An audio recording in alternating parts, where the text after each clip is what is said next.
안녕하세요. 처음으로 이곳에 사연을 쓰게 된 금쪽 같은 아들 하나에 옥 같은 딸 하나를 두고 있는 40대 여성입니다. 저는 지금 작은 인터넷 쇼핑몰을 운영하고 있어요. 큰 사업체는 아니더라도 그래도 꽤 매출이 괜찮습니다. 제가 처음 사업을 시작한 것은 혼자 아들을 키워내야 했기 때문입니다. 그때 당시 남편이 없었거든요. 그리고 거짓말처럼 그 남편 덕분에 사업이 번창하게 되었습니다. 이제 이야기해 드리겠습니다. 제 팔자가 참 기구하다 했지만 어쩌면 그 사람 덕분에 행복한 나날을 사는 건 아닌지 생각하기도 합니다. 남편을 처음 만난 것은 제 대학 동창회 주선으로 만난 소개팅이었어요. 둘은 같은 직장 선후배 사이였거든요. 처음에는 연애보단 제 취미에 관심이 많았기에 몇 번이나 소개팅을 거절했었습니다. 30살이 넘은 나이였지만 결혼에 대한 생각이 없었습니다. 그런데 우연히 제 사진을 본 남편이 친구에게 끈질기게도 소개팅을 소개해 주라고 졸랐답니다. 저는 그냥 나와서 차 한 잔, 밥 한 번 이렇게 말하는 친구의 요구를 거절할 수가 없었습니다. 정말 소개팅에 의욕이 없었지만 친구의 면도 있고 화장도 예쁘게 하고 치마도 예쁘게 차려입고 소개팅 장소에 나가게 되었죠. 그도 정말 만반의 준비를 하고 나왔는지 세미정장에 머리까지 야무지게 넘겨 세팅을 하고 왔더라고요. 신사 중에 신사 이미지를 풍기는 게 우습기도 하고 카페에서 격식을 차려 앉은 그가 호감이 가기까지 했어요. 그리고 가끔 던지는 유머가 정말 센스가 넘쳤죠. 여자는 길을 건널 때 안쪽에, 여자는 차가운 곳에 앉으면 안 된다고 손수건에. 정말 시대에 맞지 않는 그의 젠틀해도 저는 마음에 들었나 봅니다. 그래서 그가 애프터 신청을 하자 냉큼 받아들였습니다.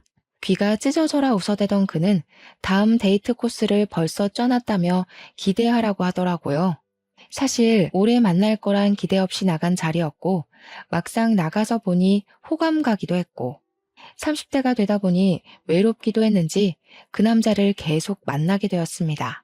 항상 데이트를 정성스럽게 준비하는 그였기에 그와 자연스럽게 만남을 가졌죠. 그러다 저는 갑작스러운 임신을 하게 되었습니다. 분명 피임을 한다고 한 것 같은데 말이죠.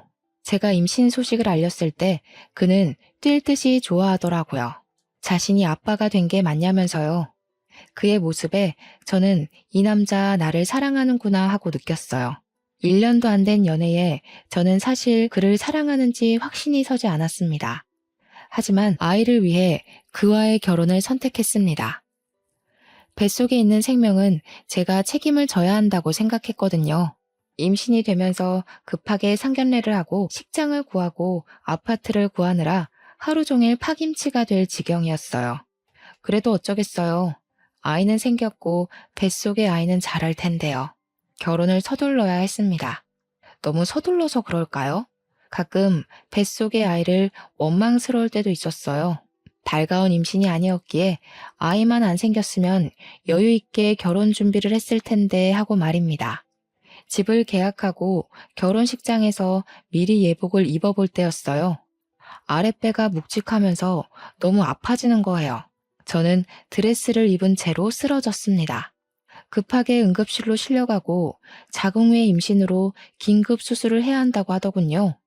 자궁에 정상적으로 착상을 한 게 아니라 제 왼쪽 나팔관에 착상을 해서 자궁외 임신이 되었다고 했습니다.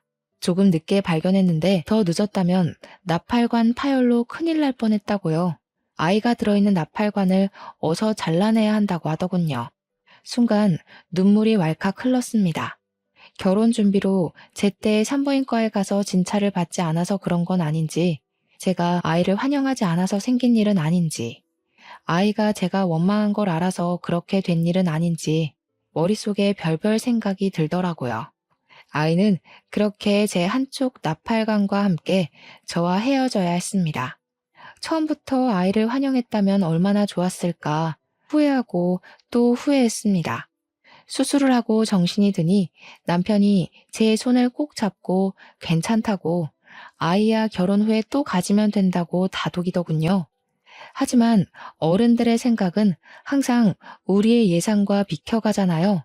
저희 역시 다르지 않더군요. 그때 병원으로 찾아온 시어머니와 시아버지는 저를 보시자마자 남편과 저에게 닥달을 하셨습니다. 아니, 뭘 어떻게 했길래 아이가 착상을 엄한 곳에 해? 제 몸에 이상 있는 거 아니냐? 이제 나팔관도 하나 없다면서. 그럼 임신은 가능하긴 한 거야? 아유, 어머니 걱정하지 마세요. 나팔관 하나 잘라냈어도 나머지 하나가 있잖아요. 금방 생긴 아기니까 결혼 후에도 금방 생길 거예요. 뭘 그렇게 걱정을 하고 그러세요. 저는 둘의 대화에 꿀먹은 벙어리가 되어야 했습니다. 아이를 잃은 엄마가 왜 죄인 심정이 되어야 하는지 그제야 알겠더라고요. 아무 잘못도 없었지만 저는 그들 앞에서 죄인이 되어 있었습니다.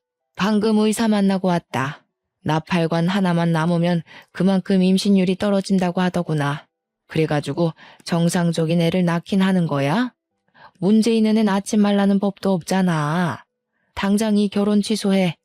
처음부터 애부터 달고 오는 애를 거두는 게 아니었어. 어머니, 무슨 말을 그렇게 말하세요? 그래도 제 아이 엄마입니다. 제가 사랑하는 사람이고요. 저 사람 혼자 애를 만들었어요. 저도 같이 만들었어요. 그만 좀 하세요. 저희 결혼이고 저희가 함께하길 원해서 하는 결혼입니다. 시어머니는 얼굴이 새빨개지셔서 가방으로 남편을 때리셨어요. 내가 이런 놈을 낳고 미역국을 대접으로 먹었네. 이런 등신 같은 놈을 낳아놓고 이제껏 살았어. 지 엄마는 안중에도 없고 지 옆에 내 편만 들어 아주. 시어머니는 화가 머리끝까지 화가 나셔서 시아버지와 함께 병원에서 나가셨습니다. 남편은 제 어깨를 토닥이며 미안하다고 하더군요. 남편은 손이 귀한 집의 5대 독자였습니다. 그래서 아이를 가지면서 시부모님께서 저희 결혼을 흔쾌히 받아들이셨던 것이었습니다. 그런 귀한 집의 손주이니 아쉬워서 저러시나 보다 이해하고 이해하려고 노력했어요. 남편은 병원에 있는 동안 정말 저를 지극정성으로 돌봤어요. 병원에서 출근하고 병원으로 퇴근하고 그 모습이 너무 고마웠어요. 아이를 잃었지만 전 남편을 얻었구나 생각했거든요. 그만큼 남편의 결혼 의지가 대단했고 시부모님의 반대에도 남편의 적극적인 결혼 진행으로 인해 무사히 결혼식을 올리게 되었습니다. 하지만 저의 10월드는 남편이 막아주지 못하더군요. 시어머니의 진노에 당연히 찾아올 거라고 예상은 했지만 시어머니의 임신 요구는 점점 심해지셨습니다. 전화를 하셔서 생리 주기부터 관계 빈도수까지 묻기 시작했습니다. 저는 엄청난 스트레스를 받기 시작했어요. 그리고 결혼 달수가 지날수록 시어머니의 저를 향한 비난이 시작되었습니다. 애초에 몸에 문제가 있는 애를 들이는 거 아니라고 했지? 거 봐라. 결혼한 지 반년이 다 되어가도 애가 생기니? 어디 생길 기미도 안 보이는데. 어머니, 이제 겨우 반년이에요. 이 사람 정말 노력하고 있어요. 아침부터 꼬박꼬박 보약 먹고 출근하고 집에 와서는 임신에 좋다면서 운동도 열심히 한다고요. 이런 바보 같은 게. 그랬다면 진즉 생기고도 남았겠다. 예, 새아가, 네가 말해봐라. 왜 임신 소식이 없는지 네가 이야기해봐. 저는 어깨를 움찔거리며 어머니를 쳐다보다가 고개를 내리깔았습니다. 당장 너 그 일부터 그만두고 병원부터 다녀라. 나이가 30대 중반이면 이제 노산이다. 지금 아니면 임신도 못해. 알겠니? 애를 만들어서 일을 하든 애를 낳아놓고 일을 하든 그때 가서 해라. 알겠냐? 저는 작게 네라고 대답을 할 뿐이었습니다. 35살이 지나면 노산이라는 말은 들어봤습니다. 전 아직 30대 초반이었지만 어머님 말대로 이 시기가 지나면 임신이 어려울 수도 있다는 생각을 하게 되었습니다. 일단 저는 나팔관 하나가 없었으니까요. 그만큼 랜덤으로 임신 확률이 떨어지는 거니까요. 지금 생각하면 애를 못 낳는다고 뭘 그렇게 쥐잡혀 쭈그려져 살았는지 조금 더 당당하면 좋았을 걸 하는 생각이 듭니다. 남편을 소개해준 제 친구에게 이런저런 속풀이를 하며 저를 달래었습니다. 친구는 아직 미혼이었기에 저를 다 이해하지는 못하는 듯 했지만 그래도 위로하고 만나면 밥도 사주며 저를 달래주었어요. 자신도 남편을 소개해준 책임감 같은 게 있다나요? 참 좋은 친구를 두었다 싶었죠. 그렇게 어머님 성화에 못 이겨 저는 결혼한 지 1년 만에 직장을 그만두어야 했습니다. 오랫동안 지냈던 직장을 그만두고 제가 한 일은 임신을 위한 일이었습니다. 친정엄마는 그런 저를 보고 속상해 하시면서도 임신에 좋다는 음식을 꾸준히 해주셨어요. 큰 잉어를 잡아다가 고아 오시기도 하고 흑염소를 잡아다가 한약을 만들어 오시기도 했죠. 왜 그런 말 있잖아요. 딸 가진 죄인. 바로 그게 저희 친정엄마였어요. 왜 엄마까지 시댁 눈치를 봐야 하는 건지 속이 상해서 몇 번이나 괜찮다고 하지 마시라고 해도 엄마는 제게 그게 쉽냐고 10년을 일한 직장을 그만두면서까지 노력하는데 엄마라도 돕게 해달라고 하셨어요. 정말 그때 엄마가 있다는 사실에 감사했답니다. 불임 전문병원에 다니면서 몇 번이나 인공수정을 시도를 했지만 결국 실패를 하고 시험관을 하자는 선택을 하게 되었습니다. 호르몬 주사를 바늘로 배를 찌르는 건 인공수정과 별반 다름이 없었지만 난자를 채취하는데 정말 힘이 들더군요. 난자를 채취를 하면 저는 어김없이 배에 빵빵하게 복수가 차올랐습니다. 튀어나온 배를 보며 여기에 아기가 있었으면 얼마나 좋을까를 몇 번이나 곱씹어서 생각을 했습니다. 그렇게 연달아 시험관을 5번 실패하고 나니 저는 몸도 마음도 병들어갔어요. 자신감도 사라지고 온통 멍이 든 제 배를 보고 쪼그려 앉아 울기를 반복했습니다. 그때도 저를 위로해주는 사람들은 제 남편과 친구였습니다. 임신 준비로 술을 못 먹는 저를 위해 치킨과 콜라만 먹으며 친구는 저를 토닥였습니다. 야, 너무 기죽지 마라. 조금 쉬면서 하는 건 어때? 내 주위에 보니까 시험관 하다가 몇 달 쉬고 아기 생긴 부부도 많다더라. 몇 달 쉬었다가 몸 좀 추슬러서 해봐. 그러다가 너까지 병날까봐 두렵다. 그러니까 그럴까봐. 배가 성한 곳이 한 군데도 없어. 복수가 계속 차서 이제 하는 것도 두렵고 아프고 무섭고 남들은 순풍순풍 잘만 가지는 아이인데 나는 왜 이렇게 어렵지? 에휴, 자기야, 우리 그냥 애기 낳지 말고 우리 둘이 살자. 난 딱히 아이 바라지도 않아. 그냥 당신만 있으면 돼. 내가 우리 부모님께 잘 말해볼게. 우리 둘이 살면서 여행도 다니고 여유롭게 살면 되잖아. 그렇게 이야기해주는 남편이 너무 고마웠어요. 말만으로도 저는 많은 위로를 받았어요. 하지만 그게 말이 쉽나요? 남편은 단 한 번도 시부모님께 그 말을 꺼내지 못했어요. 5대 독자라는데 어머님이 바로 저희의 이혼 이야기를 꺼낼 것이 뻔했으니까요. 그래서 말뿐인 남편의 위로라도 저는 감사하게 생각했습니다. 어느 순간 남편은 지방으로 출장이 잦아지고 일이 바빠지기 시작하더라고요. 한 달에 1번에서 2번 정도는 꼭 지방으로 출장이나 회사에서 밤을 새우는 남편이 걱정되었습니다. 같은 회사를 다니는 친구에게 물어보니 요즘 회사가 한창 바쁘다고 하더라고요. 저는 그를 위해 몸에 좋다는 음식을 해먹였습니다. 시험관 시술을 잠시 쉰다는 저희의 말에 어머님께서 노발대발 하시기도 하셨기에 그에게라도 잘 챙기는 모습을 보여드려야 안심하겠다 싶었어요. 그날도 갈비찜을 해놓고 그를 기다렸습니다. 남편은 오늘도 늦는다고 연락이 왔더라고요. 먼저 밥을 먹으라고요. 어쩔 수 없이 저는 제가 한 갈비찜을 혼자 먹기로 했습니다. 그런데 그날따라 속이 너무 안 좋은 거예요. 아까 음식을 만들 때만도 그렇게 역하지 않았던 것 같은데 한 입 입에 가져다 대었는데 정말 속에서 구역질이 올라오는 게 변기로 가서 빈속을 개어내었어요. 속도 울렁거리고 메스꺼리는 게 딱 첫 아이 가졌을 때랑 너무 비슷했습니다. 입덧이요. 저는 바로 방으로 가서 임신 테스트기를 가지고 떨리는 마음으로 테스트를 해보았습니다. 그 순간이 얼마나 조마조마하던지. 두 손을 꽉 쥐고 두 줄이 뜨기를 잠시 정말 희미하게 보일랑 말랑 두 줄이 보이는 게 아니겠어요? 하늘을 날아갈 것 같았습니다. 그렇게 기다리고 기다렸던 아이였으니까요. 그래도 그날은 아무에게도 말을 못하겠더라고요. 불면 날아갈라, 혹시라도 좋아하다가 아이가 달아날라, 꼭 배를 끌어안고 잠이 들어서야 남편이 들어온 걸 알았습니다. 심장이 콩닥거리고 입으로는 그에게 말을 하고 싶었지만 그날은 꼭 참고 다음날 산부인과로 갔습니다. 한참을 대기를 하고 기다리고 들어가 진찰을 받았지만 아직 아기 집은 안 보이는 초기인 것 같다고 피검사를 받고 돌아가라고 하더라고요. 초기라서 안 보인다는데 피검사를 받고 돌아오는 내내 불안하고 초조했습니다. 그리고 딱 2시간 후에 산부인과로 임신 4주라는 이야기를 들었습니다. 드디어 기다리고 기다리던 아이가 찾아온 것입니다. 바로 친정엄마에게 전화를 드렸습니다. 엄마는 4주의 입덧이라니 성질머리도 급한 애인가 보다 하시며 웃으셨어요. 그리고 시댁에게는 알리지 못하고 남편을 기다렸습니다. 전화하면 기뻐할 것을 알았지만 또 전처럼 같은 실수가 되풀이되면 어쩌나 하는 불안감이 컸던 것 같아요. 남편은 그날도 밤이 늦어서야 집에 들어오더군요.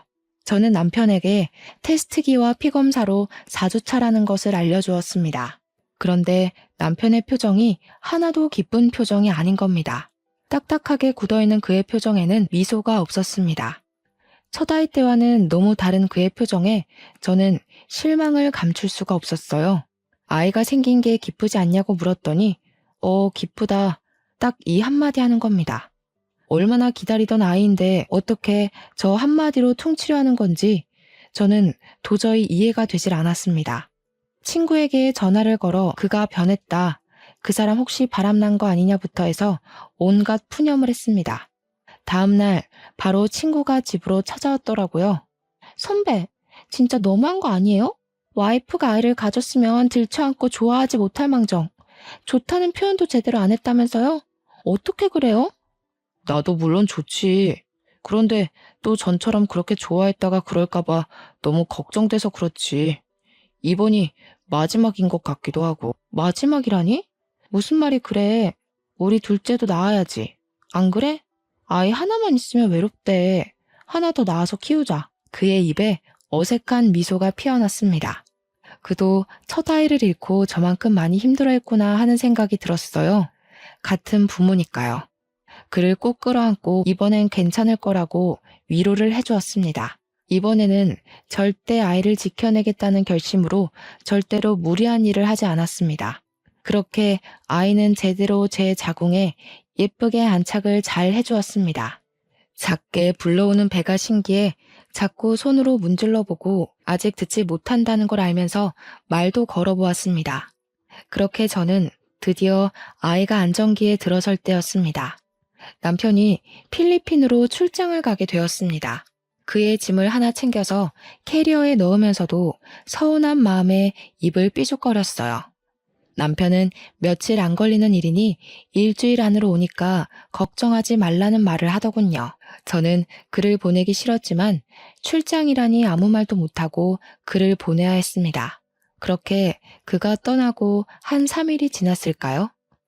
필리핀 현지에서 큰 태풍으로 초토화되었다고 방송이 되더라고요. 저는 걱정이 되어서 남편에게 전화를 걸었습니다.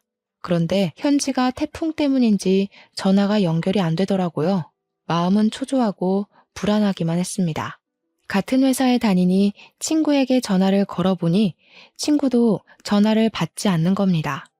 저는 신랑이 묵는 호텔에 전화라도 걸자는 심정으로 남편 회사로 전화를 걸었습니다.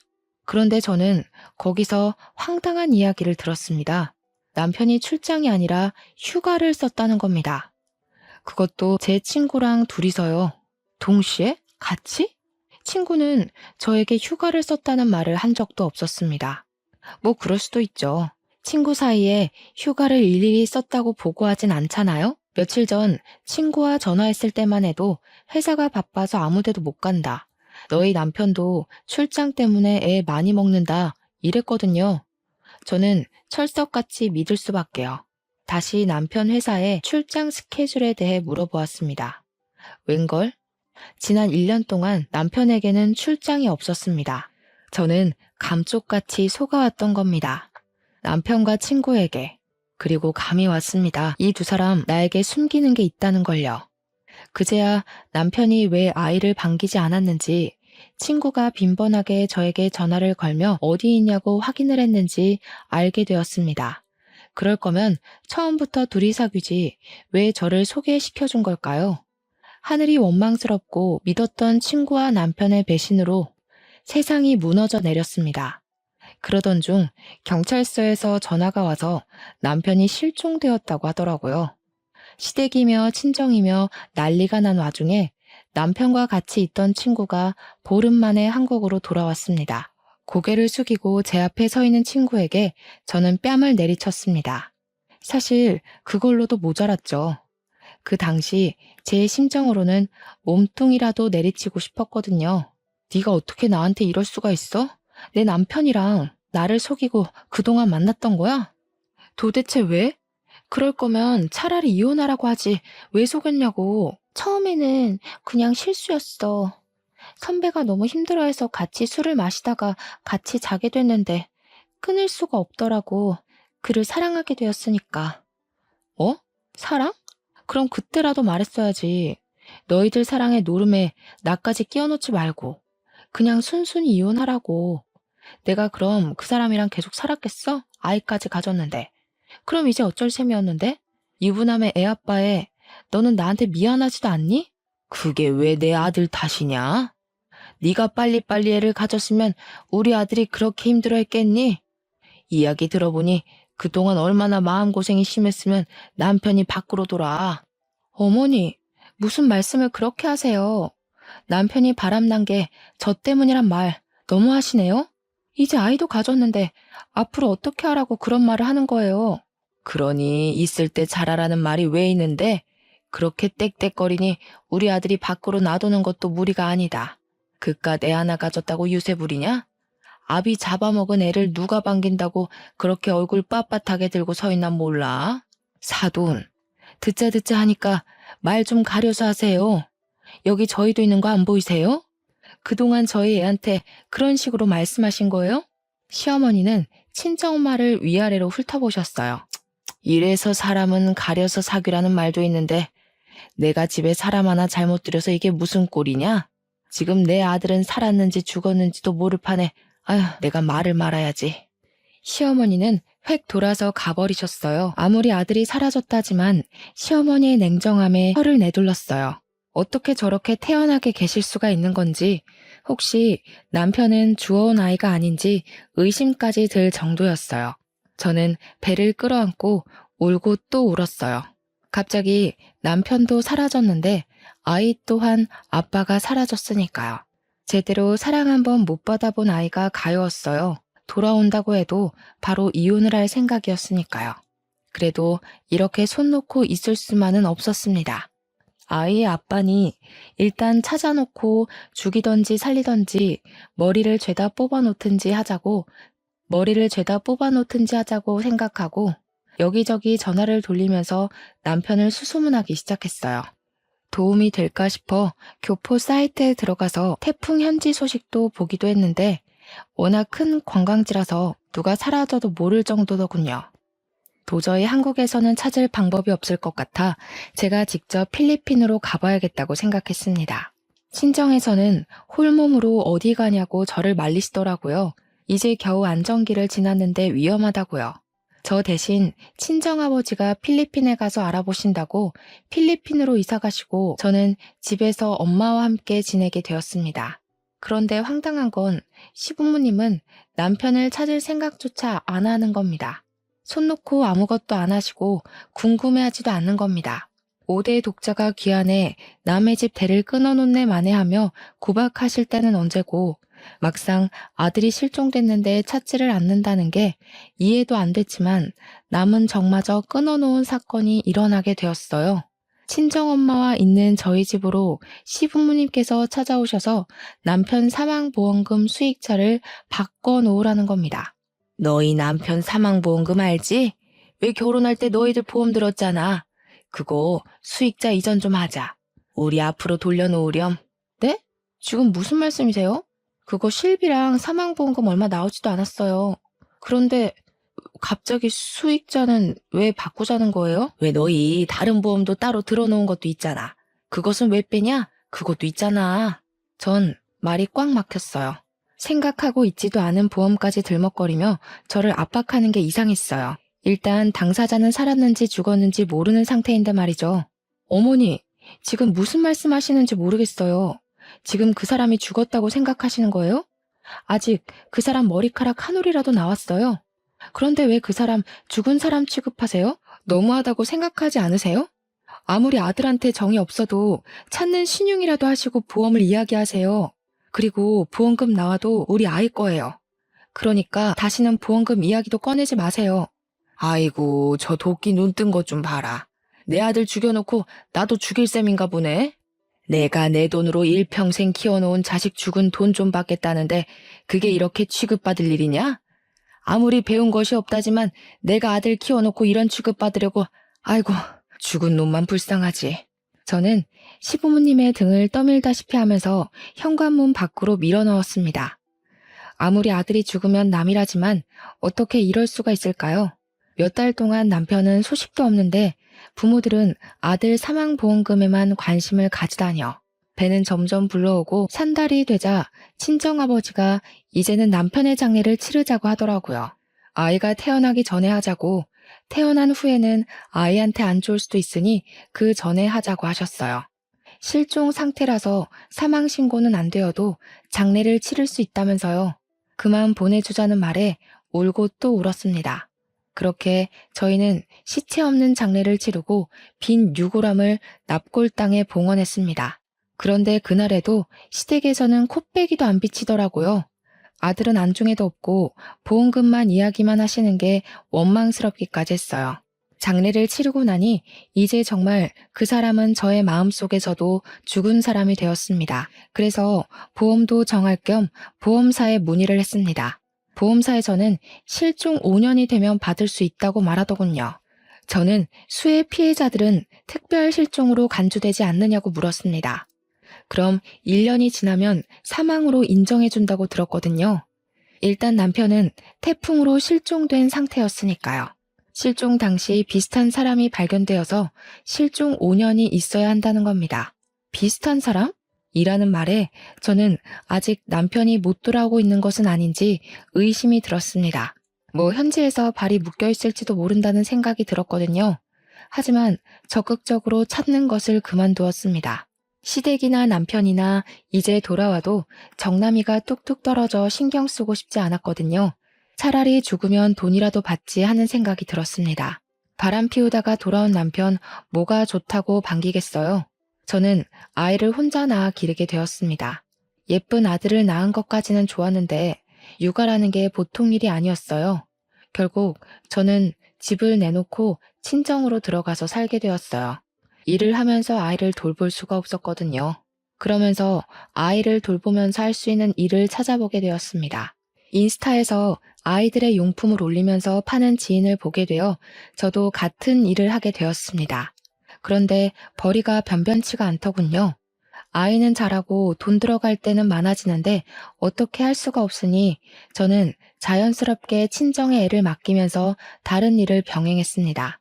낮에는 인스타 상품을 올리고 포장하고 배송하고 저녁에는 갈비집에 불판을 닦는 일을 했어요.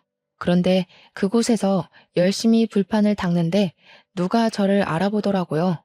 얼굴을 들어보니까 제가 아이들 운동화를 떼어다 파는 도매집 사장님이셨어요. 그는 왜 여기서 일을 하냐고 묻더라고요. 그는 워낙 서글서글한 사람이라서 그간 사정을 말을 했습니다. 그 뒤로 제가 짠해 보였는지 도배집을 들릴 때마다 아들 주라고 과자나 장난감을 쥐어주는 거예요. 아들이라도 데리고 가는 날이면 아들이 예뻐 죽겠다고 난리가 났습니다.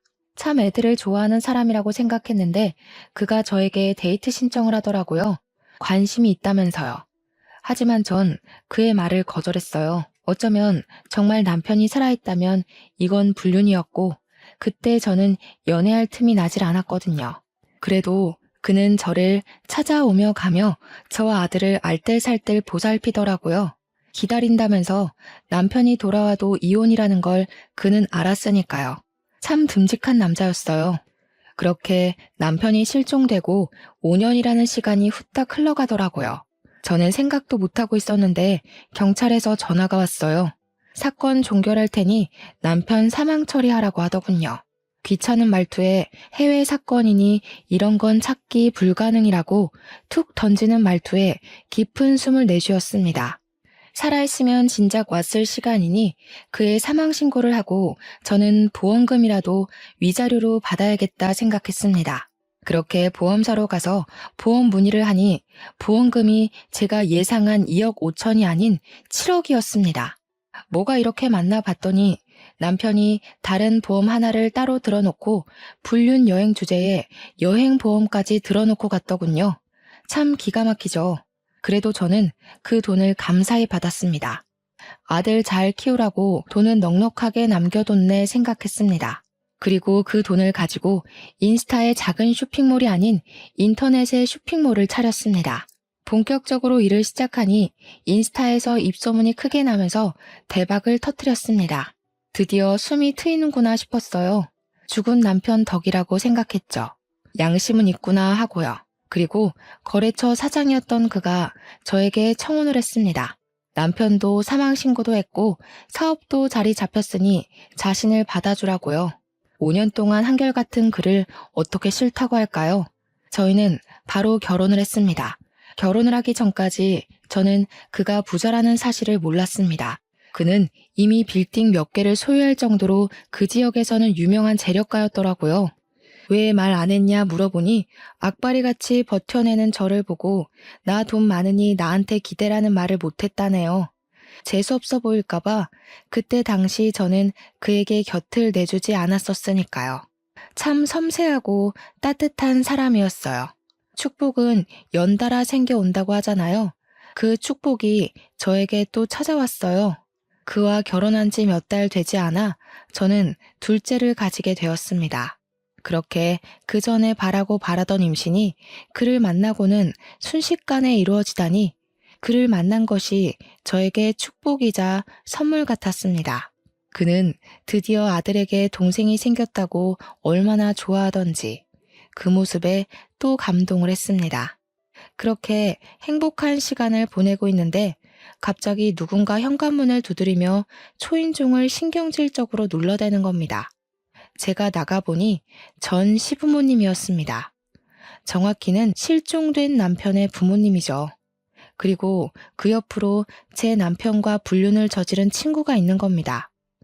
왜 찾아왔냐고 물어보니 전 남편의 사망보험금을 내놓으라는 겁니다. 네가 우리 아들 보험금 받아갔냐? 어디서 배워먹지 않은 행동이야? 응? 다른 남자랑 결혼했으면 내 아들 돈을 우리한테 줘야 하는 거 아니냐? 빨개진 어머님의 얼굴을 보고 저는 이를 꽉 깨물었어요. 그 돈은 절대 뺏길 수 없는 제 아들 돈이었습니다. 아빠에게 유일하게 받은 거니까요. 그게 왜 어머니 돈이에요? 수익자는 저로 되어 있어서 제가 받아온 건데요. 그리고 그 아들도 여기 버젓이 살아있고요. 제가 왜 드려야 하죠? 아들은 다리를 꽉 끌어안고 처음 본 친할머니, 친할아버지를 물끄러미 보더라고요. 닮은 구석이 하나도 없는데 어디서 내 아들 새끼라고 말하는 거야? 다른 남자랑 생긴 아이인지 어떻게 알겠니? 남편 사망 신고하자마자 결혼해서 살면서 뭐가 잘났다고? 돈이나 내놔. 무슨 말을 그렇게 하세요? 아무리 정이 없다고 해도 어머님 손자예요. 그리고 그 돈은 절대 못 내놔요. 바람 피우다 죽어놓고서 딸랑 그거 남겨놓았는데 제가 왜 줘요? 아들은 울음을 터뜨리고 시부모님과 제 친구는 집 안으로 들어오며 물건을 집어던지기 시작하더라고요. 저는 아들을 꼭 끌어안고 버텼습니다. 퇴근하고 돌아온 남편은 두 눈을 동그랗게 뜨며 소리를 쳤습니다. 지금 뭐하는 짓들입니까?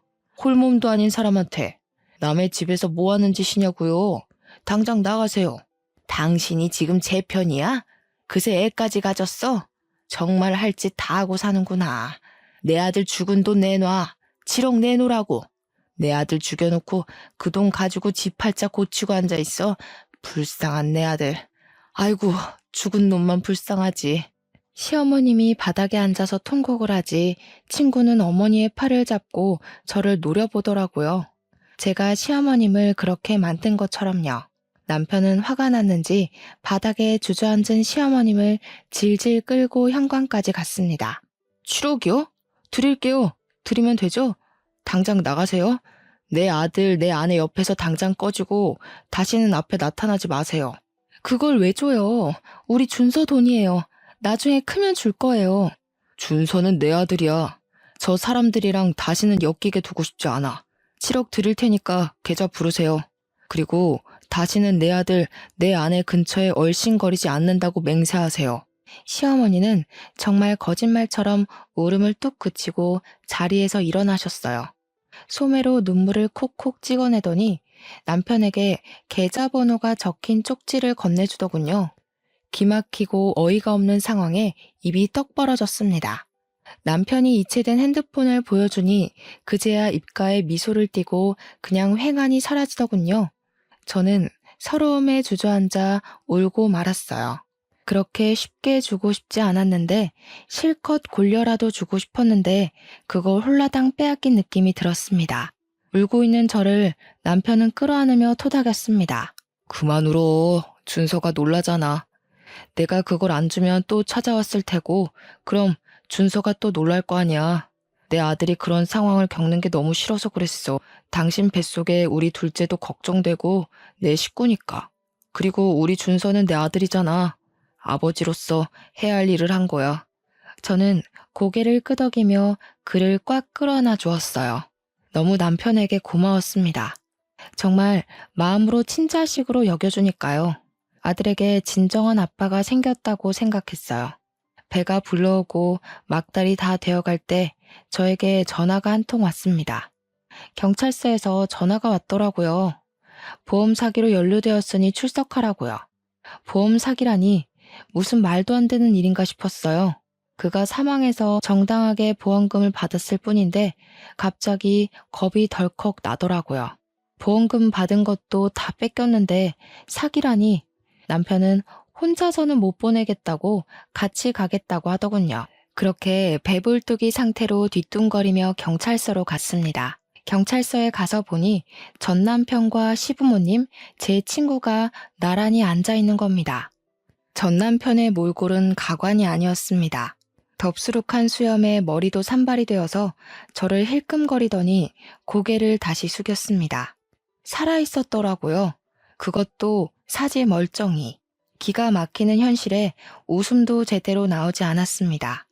형사님 앞에 앉아서야 제대로 된 상황을 들었습니다. 태풍 당시 남편과 친구는 바닷가 옆 호텔에서 묵고 있었답니다. 바람이 휘몰아치는데도 사진 한번 찍어보겠다고 바닷가로 나갔다가 파도에 휩쓸렸고 친구는 다행히 호텔로 돌아왔더랍니다. 파도에 떠밀려 구사일생으로 옆 섬까지는 살아서 갔는데 말도 안 통하는 곳에서 태풍으로 고립되었대요. 한국으로 전화가 닿긴 했는데 실종됐다는 말에 머리로 재빨리 보험금 계산을 했나 봐요. 대충 7억 정도 받을 수 있다는 생각에 1년만 버티자 생각했는데 그 통화가 실마리가 되어 5년까지 늘어났더랍니다. 그동안 친구가 필리핀까지 왔다 갔다 하면서 보살폈는데 친구도 지쳤는지 오는 게 뜸해지고 한국에서는 돈을 잘 안 붙이니 배고파서 거주지 밖으로 나왔다가 지역 경찰에 붙잡혔다네요. 불법 체류자라고 판단해서 한국으로 추방되고 그 과정에서 실종자가 아닌 게 밝혀진 거고요. 보험사에서는 사기로 판단해서 고소를 진행했답니다. 보험금 수익은 제가 탄 상태여서 경찰이 저에게 전화를 걸었답니다. 남편은 저 대신 그간의 상황을 다 설명하고 시부모님이 집으로 찾아와서 그 돈을 고스란히 가져간 것까지 야무지게 말을 하더라고요. 형사님도 그 상황에 어이가 없었는지 혀를 내두르시고는 쯧쯧 혀를 차시더군요. 저희 보고는 알았다고 정상 참작되었다고 돌아가도 좋다고 하셨습니다. 그냥 돌아가려다가 도저히 화가 치밀어 오르는 겁니다. 저는 옆에 서류 뭉치를 들고 고개를 숙이고 있는 전 남편의 머리를 내리쳤습니다. 아야, 왜 때려? 뭐야 당신, 미쳤어? 그럼 지금 제정신이겠냐? 바람 피워 보험 사기쳐 아주 골고루 한다. 당신이 친아빠라는 게 내 아들한테 너무 미안해. 차라리 죽지 그럼. 마음속에라도 좋은 추억이라도 가지고 있지. 그는 저를 쳐다보며 입을 움찔거리더군요. 우리 애는 잘 크고 있는 거야? 우리 집안 6대 독자잖아. 잘 키워. 내가 해준 건 없어도 애 아빠잖아. 나중에 만나면 내가 잘해준다고. 아빠가 보고 싶다고. 내가 이런 건 다 너를 잘 키우려고 한 일이라고. 당신도 알잖아. 돈 없이 살면 얼마나 고생해. 그래서 그런 거야. 제 남편은 어이가 없다는 듯이 전 남편을 노려봤습니다. 죄송합니다만 준서는 제 아들입니다. 아버지 노릇 제대로 하지도 못하고 아들 키우려고 아등바등 사는 여자한테 남은 돈마저 빼앗아 가놓고 그게 할 말입니까? 같은 남자로서 이 사람에게 부끄러워서 제가 얼굴을 다 못 들겠더군요. 준서는 법적으로 마음으로도 저를 아빠라고 생각하고 있습니다. 그동안 그렇게 키웠고요. 다신 그 입에서 그런 이야기 안 했으면 좋겠네요. 가자 여보. 저는 그대로 돌아서려다가 다시 서류 뭉치로 남편의 머리를 내리치고서 경찰서 밖으로 나왔습니다. 나중에 지인에게 들은 말로는 남편에게 받아간 7억은 그대로 토해내고 보험 사기로 구치소에 들어갔다고 하네요. 정말 그 말을 듣는데 그동안의 채증이 뻥 뚫리는 것 같았습니다. 그때는 너무 힘들고 지옥 같았지만 이렇게 글로 옮겨 적고 보니 지난 일이 이제는 웃으면서 말할 수 있는 시간이 흐른 것 같네요. 길지 않은 시간이었지만 저에게 상처만 준 결혼 생활에서 저는 금쪽 같은 아들을 얻어왔고 어쩌면 그 덕분에 지금의 제가 있다는 생각도 해봐요. 아등바등 쩔쩔매며 살지 않아도 괜찮습니다. 조금은 내 주장을 펼치며 살아도 괜찮습니다.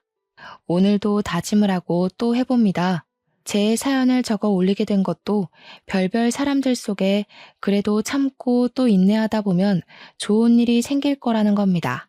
원수 같은 전 남편이 저의 사업을 일으켜줬던 것처럼요. 말이 길어 이만 줄이겠습니다. 사연을 읽어주셔서 너무 감사드려요.